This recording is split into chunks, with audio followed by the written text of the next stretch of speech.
I think I have heard you say in November on CNN, the enterprise, talking about Iraq, the enterprise is fatal. It is based on false premise. It is badly conducted, and it is destructive of America's national interest in the region. How bad has it gotten, and what do we do at this juncture? Well, sadly, it has gotten to be very bad.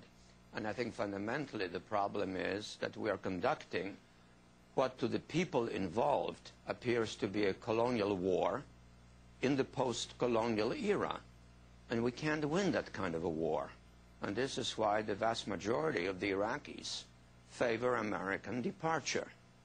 And I think ultimately that is what we have to arrange. But I think we have to arrange it intelligently and not adopt some gimmick, some technique for leaving in which we blame the Iraqis in order to justify our own errors and misconceptions.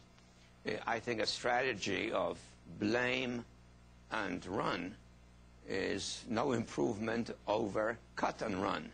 It's just a camouflaged version of the same. But fair enough, but don't the Iraqis bear some of the responsibility for the failure because the government has not been able to deal with the Sunni-Shia conflict? The government has not been able to emerge as an effective stabilizing force?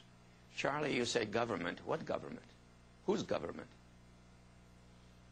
I assume it's the Iraqi people's government because they elected it. Well, just a minute. Let's be realistic. The administration always says it's been elected by 12 million Iraqis who actually are not accustomed to voting for political parties and making real political choices. There is a government of sorts in the Kurdish part of Iraq, Kurdistan, and that's a real government. It governs, it has an administration, it has an army, and it manages to maintain stability in that part of Iraq. Where is the government in Baghdad? The government in Baghdad, literally, is located in the Green Zone. What is the Green Zone? The Green Zone is an American military fortress protected by American military forces. It has the American High Command, it has the American Embassy, and it has the top officials of the Iraqi government, so-called Iraqi government. That government doesn't govern. It has a Ministry of Interior that's feuding with the Ministry of Defense. Its top officials are essentially people that we have selected using the elections as a way of justifying the appointments. But it is not a government that's governing. And this is precisely why we have a problem, largely in the Sunni and Shia parts of Iraq, quite in contrast to the situation in the Kurdish parts of Iraq, where there is a government of sorts. And your judgment is it will never be able to govern? It will not be able to govern as long as it is based on an occupying power, occupying army, that the vast majority of the people dislike and want to leave. We are, in effect, created a situation in which we fragmented the existing Iraqi state.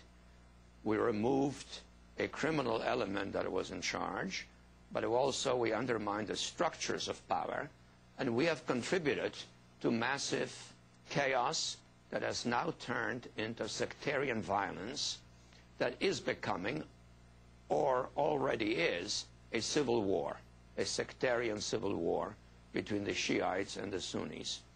And in that context, you can't really create a government from above or from outside. And therefore, it is, in your judgment, or not, the worst foreign policy disaster in America's history?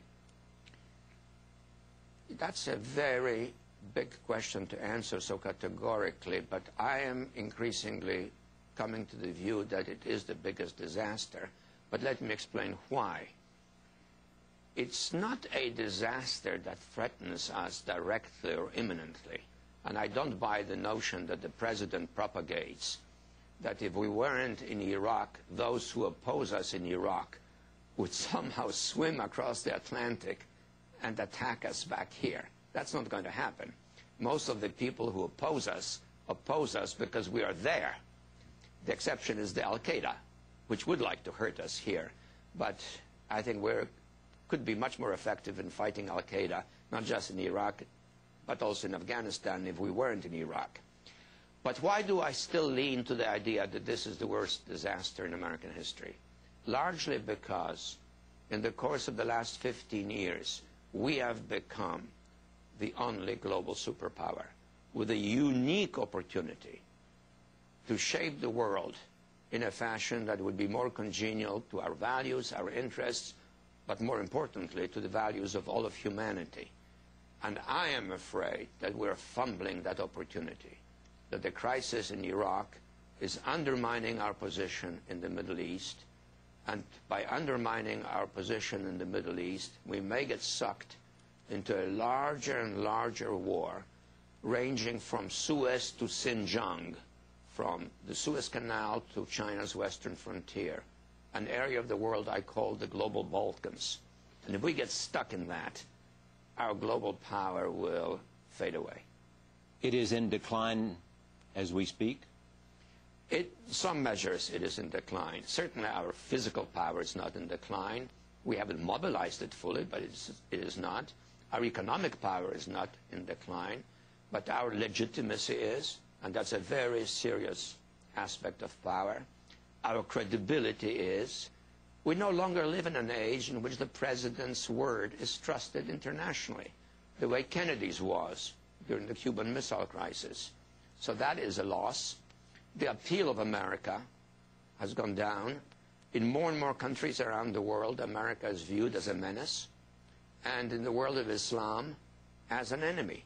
I think these are enormous costs and very dangerous ones. And secondly, China's influence is already rising in Africa, and I expect it to rise in the Middle East, because the Chinese can reach the Middle East, they can be present.